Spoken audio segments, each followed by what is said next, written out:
10h41. Agora a gente conversa com Carlos Nascimento, Master Training, especialista em desenvolvimento humano construtivista. Nascimento, bom dia, tudo bom?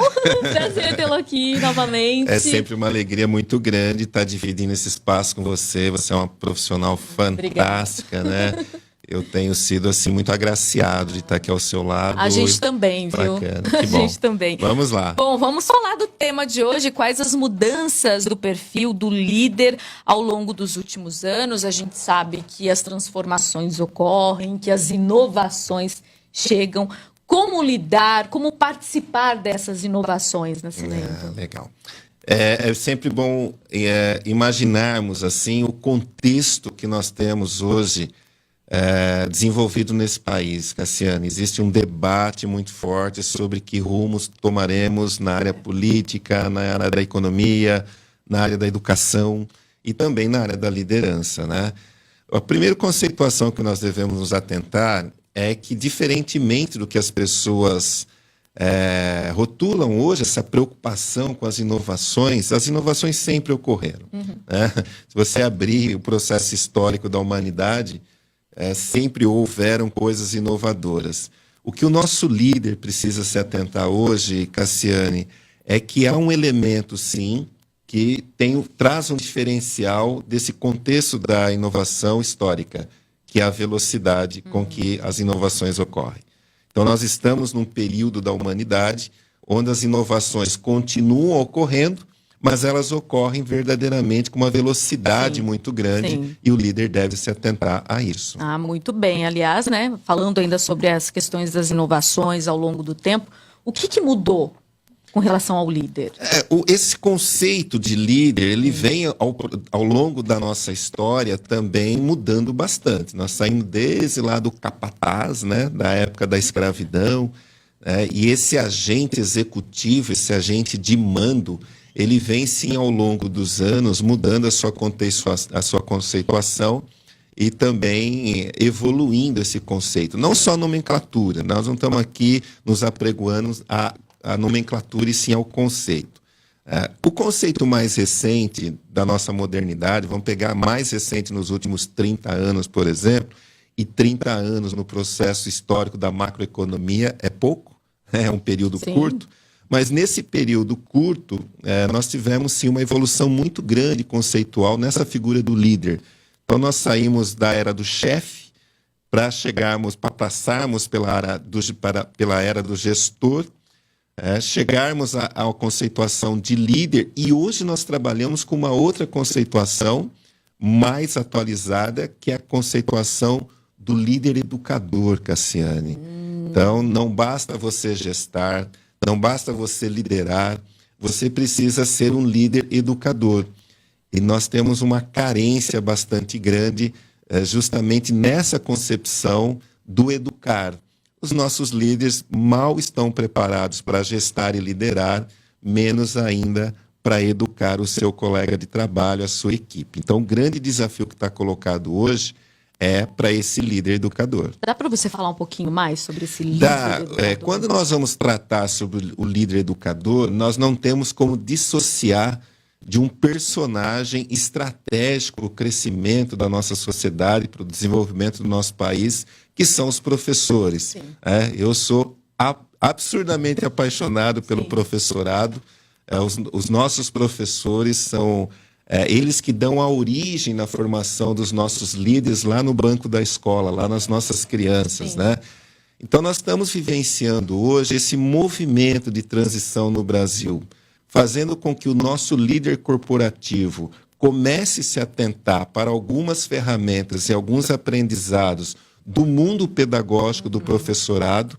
Então, metodologias construtivistas, metodologias ativas de educação precisam estar no dia a dia do nosso líder corporativo. Por outro lado, nós vivemos também um desafio bastante grande, Cassiane, porque o professorado é hoje a categoria com maior nível de estresse de todas as categorias brasileiras. Pra você ter uma ideia do que nós estamos falando, os professores ganham em nível de estresse de soldados, de policiais militares, inclusive de operadores de tráfego aéreo.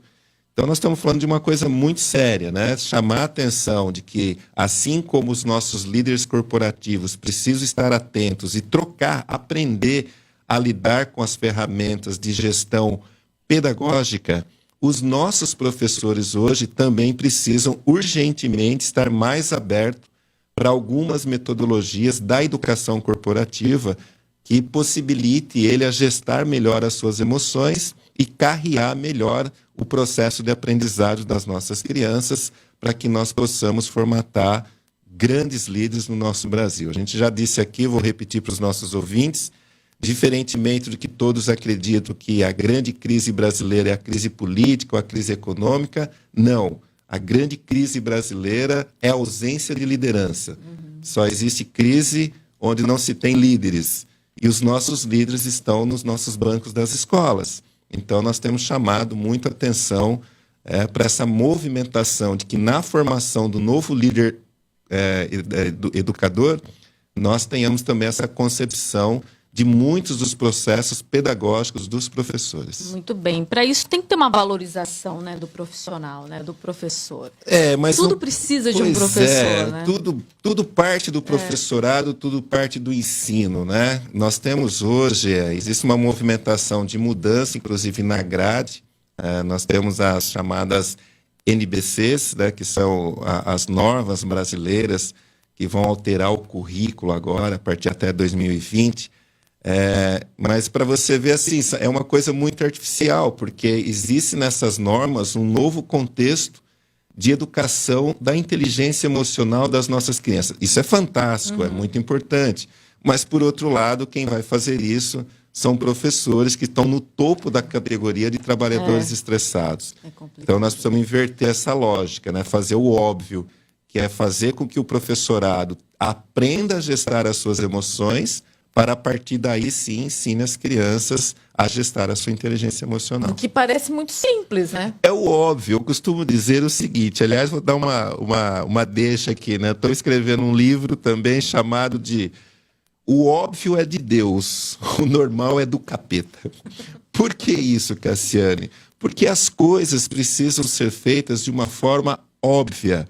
É óbvio que os professores precisam primeiro serem alicerçados do ponto de vista da sua gestão emocional, para a partir daí sim ensinar e educar as nossas crianças. Mas infelizmente o que nós vemos na prática é uma pressão muito grande da direção e do próprio governo federal para que se implante isso na grade, mas é uma implantação subjetivada, não é uma implantação prática que traga resultados da eficiência. Nascimento, obrigada pela sua participação. Obrigado a você. Se fosse resumir tudo isso em 2 dicas práticas ao nosso líder corporativo, nós diríamos isso.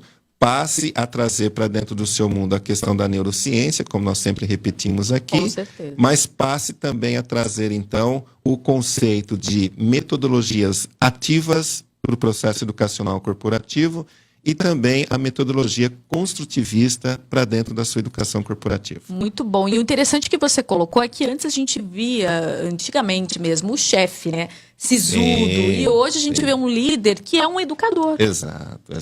O líder educador, Cassiane, é aquele que verdadeiramente passa tudo de si para o seu colega, correndo o risco, inclusive, de ser substituído por esse próprio colega.